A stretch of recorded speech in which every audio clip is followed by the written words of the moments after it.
I don't like this whole thing, Murph. What whole thing? This whole thing. You know what I mean? After all, why should we wind up in a loaded mousetrap and maybe dying with a lot of guys we don't even know? I don't mind dying, Murph. You just don't want to do it around a lot of strangers, that's all. Yeah, and it's not as crazy as you make it sound.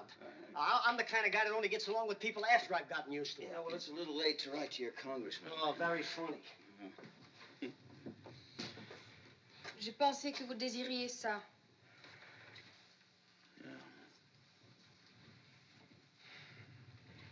Yeah, don't tell me anything makes sense when a man like that gets killed. It sure doesn't.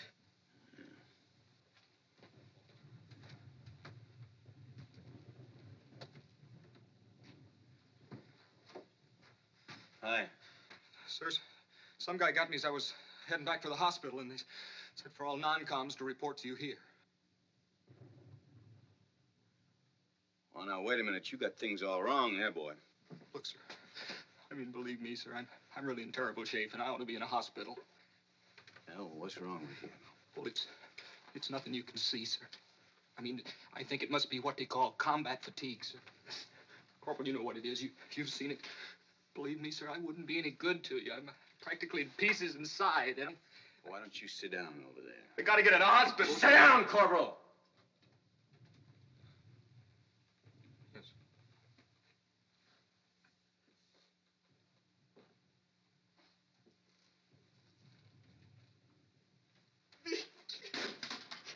Wait a minute. Well, General, what's the gizmo from the Pentagon on the new high-level strategy in our typically fouled-up situation, sir? Now, look. Are you thinking what I think you're thinking?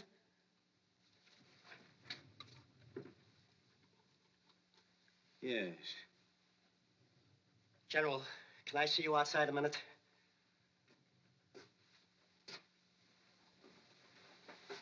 Very well, Corporal. Oh, thank you, sir.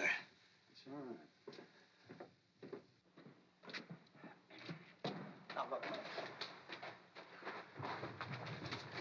Do you know what the articles of war say about a GI impersonating an officer? Yeah, I've read them. Yeah, well, you better get your eyes examined. Because if you should happen to do this thing, the best you could possibly get out of it is killed. Because otherwise, it's going to be 20 to life doing full-time sledgehammer work. All right, let me ask you something. Wasn't General Lane one of the finest men you ever met? Well, sure he was, but he never went around pretending to be a sergeant either. Yes, and didn't he say that this was a very critical situation, but might be saved if the men saw General in the field? Oh, please. He said a lot of things in the past 2 years, and half of the time he was kidding. Yeah, well, this time he wasn't. Let me ask you something else, buddy. Look, if we find ourselves in a real fouled-up situation, and there's a way we can unfoul it, then isn't it our duty to unfoul it? Don't give me that. I've heard a dozen high-ranking officers say it's a soldier's duty to do the best he can and get back alive. Now, we've done the best we can. Now, let's get back alive. Show me the part of the book where it says it's a soldier's duty to impersonate an officer, huh?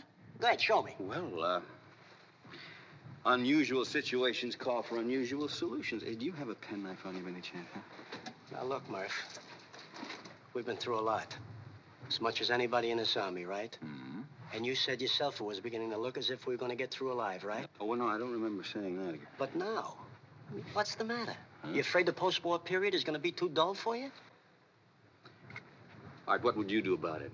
Well, turn this mess over to somebody and let's go. Turn it over to who? Turn it over? All right, then, let's just go.